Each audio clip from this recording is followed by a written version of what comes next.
Okay, this video is talking about the remainder theorem.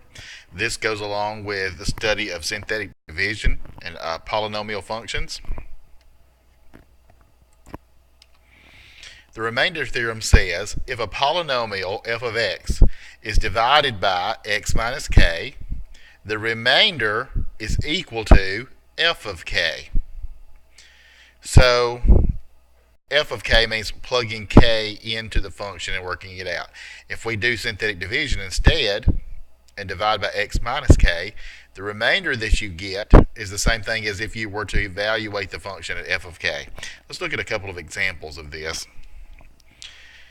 We have a polynomial function here, a quartic function. F of x equals 3x to the fourth minus 5x to the third plus x squared minus 5x plus 1. Find f of 2 using ordinary substitution. So from what we've done in the past, all we will do is substitute 2 into the polynomial and work it out using the order of operations. So let's get 3 times 2 to the fourth minus 5 times 2 to the third plus 2 squared minus 5 times 2 plus 1. So working this out, 3 times 2 to the fourth would be 16. 2 to the third is 8. 2 squared is 4. Minus 10 plus 1. So that's 3 times 16, which is 48. Minus 5 times 8, which is 40. Plus 4 minus 10 plus 1.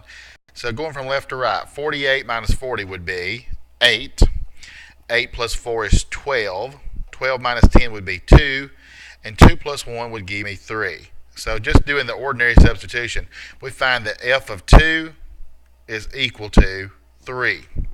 Now using the remainder theorem, you can see this is going to be much simpler to do. If I want to find f of 2, all I have to do is use 2 as my synthetic division divisor. My coefficients in descending order, so 3, negative 5, 1, negative 5, and 1. So if you remember the correct steps for synthetic division, bring down your first term as is. 3 times the 2 is 6. Bring it up. We're going to add that column together. Negative 5 plus 6 is 1. 1 times 2 is 2. So 1 plus 2 would give me 3. 3 times 2 is 6. Add that column. 1 times 2 is 2. Add that column. Remainder is 3. Again, f of 2 is equal to 3. So this is the remainder theorem. This is what we're showing in this process. Let's do one more to show you that this works. Have another polynomial equation. It says find f of minus 1 just using ordinary substitution. Let's try that first.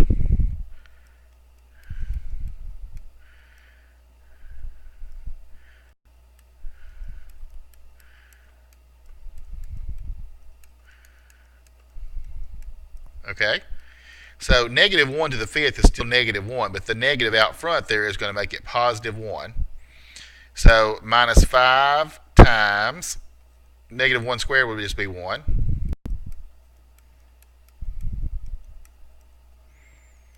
1 minus 5 minus 7 minus 6. And if I add and subtract from left to right, 1 minus 5, that would be negative 4.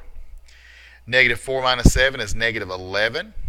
Negative 11 minus 6, negative 17. So according to this, f of negative 1 is equal to negative 17. Now, if we use the remainder theorem, we should get negative 17 as well. So I'm going to do negative 1 as my divisor. Coefficients in descending order, so negative 1x to the fifth. I don't have any x to the fourth term, so I got to put a 0 in. I have no x to the third term, so I have to put a 0 in. Negative 5x squared, 7x, and negative 6. So,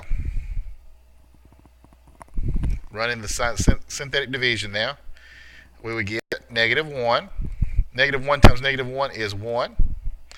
Add that column. 1 times negative 1 is negative 1. Negative 1 times negative 1 is 1. Add that column, negative 4. Negative 4 times negative 1 is 4. Add that column. 11 times negative 1 is negative 11.